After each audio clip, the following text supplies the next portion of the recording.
Hey everybody, Pete Meyer, Motor Age Magazine. Welcome to another Shop Talk. My guest today is Mr. Peter Grable. He's with KNIPEX Tools. Peter, thanks so much for joining me today. Yeah, thanks for having us.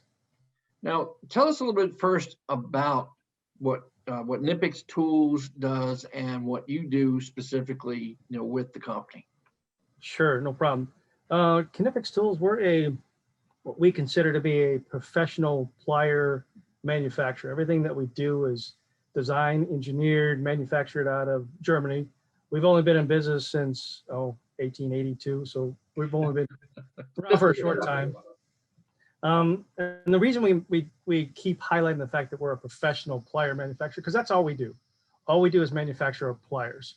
We don't get into buckets, bags, tape measures. That's not our expertise. Our expertise over the years has been pliers, and we think we're pretty good at it. We think we've designed a nice, robust line of pliers. I mean, a lot of people know us for a couple of things. They know us for our Cobra pliers. They know us for our pliers wrench, which are two of the biggest items we have. But what people don't realize is that we manufacture somewhere close to 1,500 different SKUs. Wow. That's anywhere from the pliers wrenches to cutting tools to little electronic pliers to you name it, to bolt cutters. So it's kind of an eye opener sometimes when we tell people that, yeah, this is all we do, but it's a lot. There's 1,500 SKUs. Yeah, and then for those of you watching it there and our tech buddies, SKUs are what the manufacturers refer to as what we would call part numbers. Yeah. Right, different products that they offer. So that's what exactly Peter's referring to there. Peter's something that's hard to remember, right? When you're talking to either a wholesaler or another manufacturer, it's a different lingo. Exactly. And exactly. I guess what Sorry, I got to remember that. I guess I want to stress here too that KNIPEX is not just automotive, right? I mean, you're making for a number of different industries. Exactly. I mean, one of our biggest strengths is obviously automotive. We tailor a lot of tools specifically for the automotive market, but if you look at all the other trades out there, you'll find us in electrical, especially electrical, plumbing, HVAC, anybody who's, turning pipe or, stripping wires, stuff like that, you'll find us in just about any other application. So we're not just automotive, we're in a lot of different markets. Very good. And I guess where can guys who are in the automotive section, where can they see the catalog? Where can they get these products from? Are they available directly through the tool trucks, or how are they distributed? All over. A lot of different choices. One thing is we don't sell direct, so we sell through distribution. So you can find it through your favorite big box store. You can find it online. You can find it through your local mobile guy. So we kind of broaden the spectrum there to give you a lot of options to purchase our tools from. And then you mentioned that you're doing this for like the electrical. I mean, I assume that's for like the big power companies, things like that, the linemen.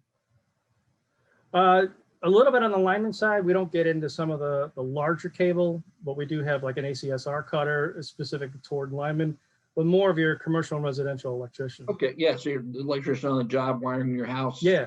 Right. In fact, we just came up with the hot trend right now, no pun intended. The hot trend right now for the electrical market is what's called a forged wire stripper. We just came out with one. We think it's really far and above beyond the competition.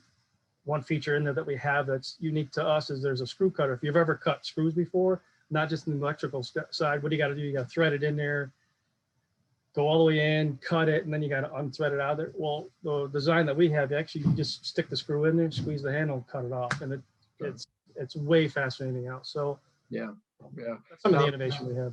Now, like for the electrical tooling, like the wire strippers and cutters, things those are available on the automotive side too, I would think. Absolutely. Yeah. Yeah, because I know that if you don't have a good wire stripper, that can be a real pain in the butt. Exactly. We've got all types. We've got automatic ones. But this one's unique just because of the range and, like I said, the screw cutting feature. And like I said, the market trend is leaning more toward that stamp, which is not the stamp, which is leaning more toward the forged one, which is a lot more robust. It's a lot more durable than your standard, no offense, your standard DIY wire stripper, which is like a thin stamped metal. We went all out on this one, basically. Right. And I guess too that I'd want to ask, since you have that background with residential electric, these guys are dealing with 220 volts and, Yeah, high voltage system. And a lot of the guys who are, and gals who are watching, this on the automotive side are into the hybrids, the electric vehicles, sure. electric vehicles and the pure battery electric vehicles.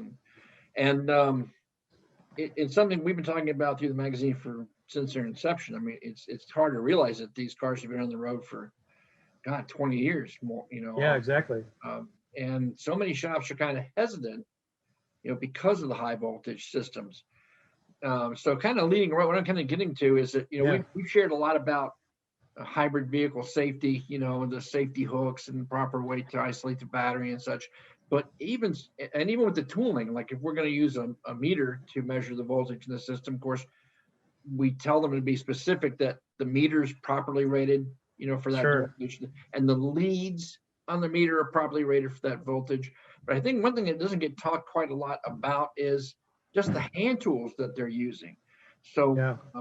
what do you guys offer, like a line of insulated tools that for use on high voltage systems? Absolutely. We actually have a full line of insulated hand tools on the market. It gets a little tricky because there's several different ratings on there that you want to look for. There's, as you know, there's VDE, and since we're a German company, a lot of our tools are rated for VDE. In the United States, we tend to look toward more on the ASTM. So if that has a rating for ASTM, if you compare the two standards together, they're almost identical. There's about 8 different tests that you have to go through. There's only 2 tests that are somewhat dissimilar, but they're so close in comparison that they're basically the same. They follow the same standards, put it that way. And what we mean by that is when you see a tool that's rated for 1,000 volts, we actually test the tool to 10,000 volts. So we put 10,000 volts to the tool, but we rate it at 1,000 volts. Now, do you really want to take a hand tool and go up to 10,000 volts? No, I don't think so. But Right. it shows you that the testing that we go through, that tool will be able to handle, up to that voltage. But most people are going to be working under 1,000 volts. Yeah. And so, like, if I was looking for a set of just like screwdrivers or something like that were insulated, is there just one rating for the automotive tools? Is it up to 1,000 volts, or do they have different ratings among them? Yeah, there's no different ratings. So all of our insulated tools, every single one of them, the screwdrivers, any of the insulated tools, they're all rated at 1,000 volts. So Okay, there is no, which means that if you accidentally touch it with the tool, it's not going to come through the insulation to your hand, right? correct. It's interesting because this is I've always been fascinated by this category for insulated tools. It's a really interesting category because if you read the fine line of how to actually use insulated tools, you're right. If the tool is kept in a clean, dry place, you inspect it before use, you are properly trained how to use an insulated tool, you're right. If there's what they call I think they call it an accidental contact or an unintentional contact with a live wire. Right. That doesn't mean you could use a tool to cut a live wire. You're gonna, that's not the intention. The intention is if you're around a live environment and you accidentally make contact, that 1, you don't hurt yourself, and 2, that you don't hurt all the other components around there. Because what they really don't want you to do is like drop a uninsulated tool between, connectors, so that now you really have a bigger issue on your hands. Sure. So part of our insulation tool line, we always try to educate. We're huge in try to educate people on how to properly use tools and how to use the right tools. We're real big into that.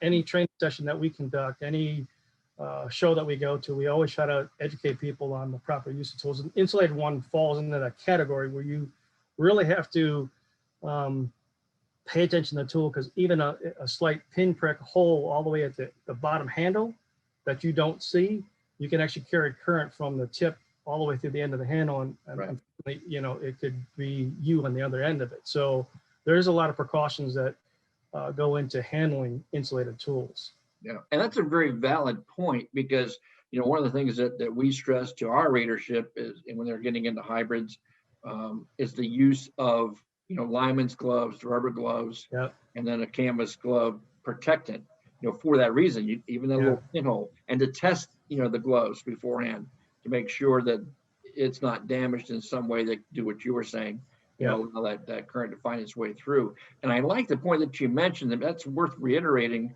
that if you're working on hybrid systems, folks, you got to keep in mind that many of these systems have capacitors that take time to drain down. So if you're in a hurry and you start going to work on, the inverter assembly, for example, you could be running the risk of using regular hand tools of having a Yeah. problem just being near that component. And using the insulated tools is that extra safety feature. And I would say you probably even want to keep the rubber gloves and canvas gloves on with the tool just to be on the safe Yeah. side. Because Yep. what you pointed out is, again, the same thing that we've talked about in other categories. If that tool is wet or greasy or it's not clean, and you're giving it a conductive path, that the tool, there's nothing the tool can do about that. That's on you. So if you're investing in, guys, if you're watching, if you're investing in these kind of tools, and if you're working on hybrids, you should have these tools. Then you want to make sure that that's all they're used for, and you keep them separately, you keep them clean, and that's all you use them for, so you don't accidentally contaminate them, right? That you would recommend that. For sure. Absolutely. I'm glad you brought that up, because one of the trends that we're seeing now in the market, you can go to any big box, you can go anywhere at this point. There's a lot more manufacturers producing insulated tools.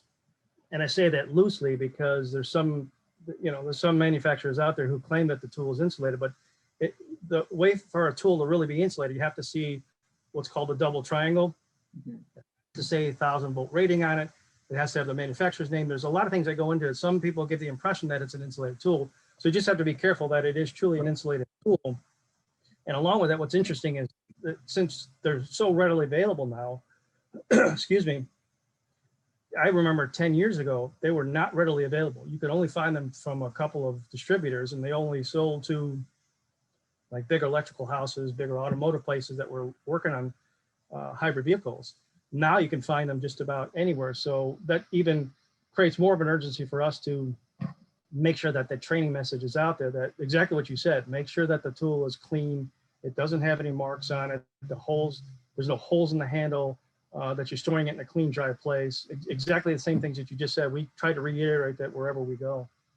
Yeah, and I got to tell you, and again, from my perspective, if there's a German company that's making the tool, and there's let's just say an Asian country, We like to just say overseas or offshore. Overseas or offshore, yeah. Then I think I would tend to want to go with the German category personally, but just for the overall quality, I know it's going to be better. So, well, like I said, I think that really kind of lets our guys know quite a bit. So again, just to reiterate, if they're interested in the KNIPEX brand, then they can just Google that brand, right? And it'll lead them to, the big box, maybe Amazon, I don't know, but there are a number of outlets that they can look at to learn more about your tools. Can they go to the company website and find out more? Just about absolutely. Yeah, just go to KNIPEX Tools, either KNIPEX-tools.com or go to KNIPEX.com and get on our website and take a look. Cool. And that's KNIPEX-tools.com. We'll put the link in the video description so you can click on that and check them out. Peter, I appreciate you taking the time, kind of enlightening folks here on the tool line, the quality purposes, and certainly what to look for when it comes to looking at insulated tools. Yeah. Those of you guys who are working on hybrids. So check it out. Again, it's KNIPEX Tools. That's KNIPEX-tools.com. And give them a shot, give them a look, see what you might want to add to your toolbox.